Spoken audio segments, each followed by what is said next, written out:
Well, howdy there, Internet people. It's Bo again. So, today we are going to talk about the railways.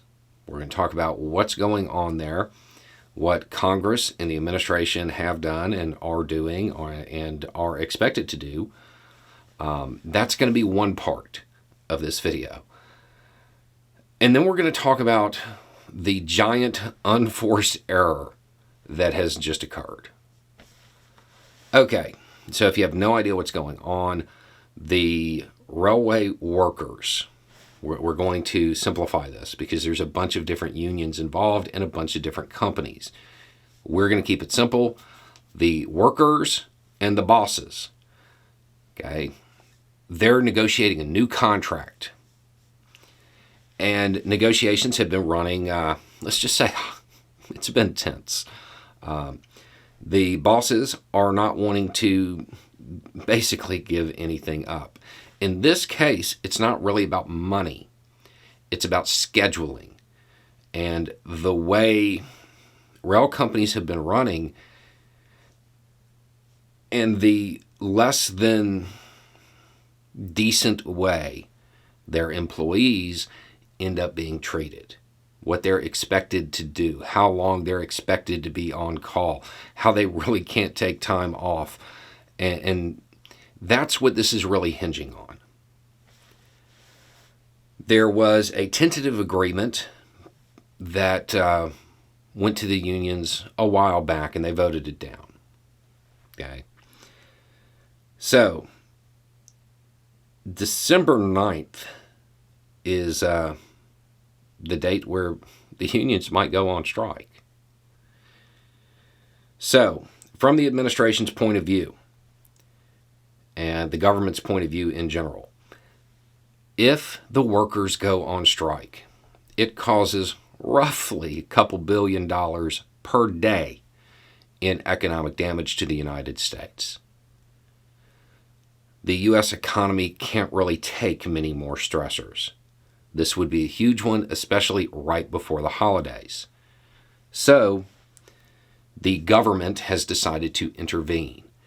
Biden kind of told Congress, hey, do something about this. The House passed a bill basically imposing the labor deal that was voted down. Okay, so that's being forced upon the industry. There is an additional piece of legislation that gives them 7 more sick days a year. Okay, so they didn't do the absolute bare minimum. They did a little bit more. Now, from this point, it goes to the Senate, where basically it's up to Bernie. Bernie has to find a way to get this through. The Republican Party, we don't know what they're going to do. If it doesn't go through, the economy suffers, and they get to blame Biden.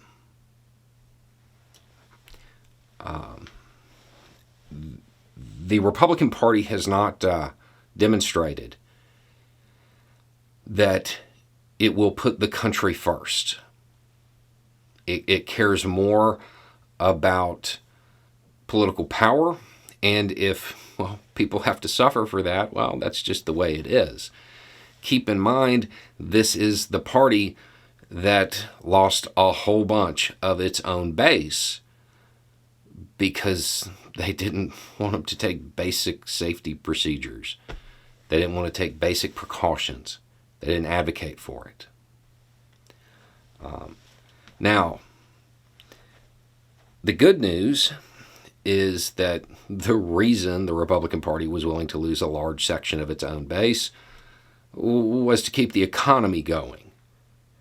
So there is a chance that they go along with this. But I would point out that the Democratic Party has put itself in a situation where they are trusting Republicans to do the sensible thing at the moment. I don't know that that's a winning strategy. I don't know that a lot of people have won making that bet.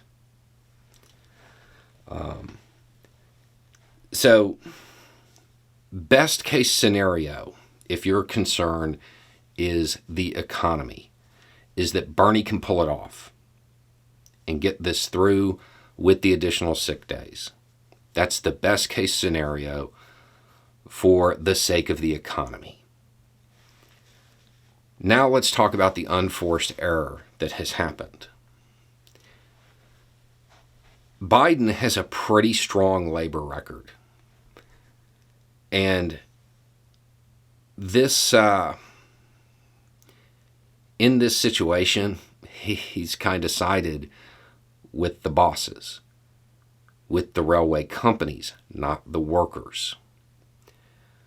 Progressives in the House had to fight to get those 7 days. And I understand that's not enough.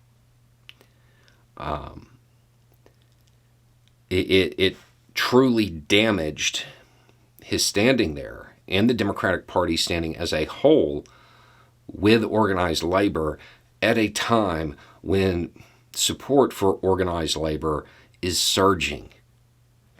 That was a bad move politically. Now let's talk about the moral aspect of this. What happens if all the CEOs of these companies decide to, go play golf together for a couple of weeks? Nothing. It doesn't cause billions of dollars per day in economic damage to the United States.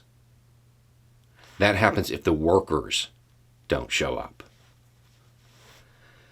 That alone should have been the deciding factor in where the weight was thrown, on which side they chose to be on. And it wasn't.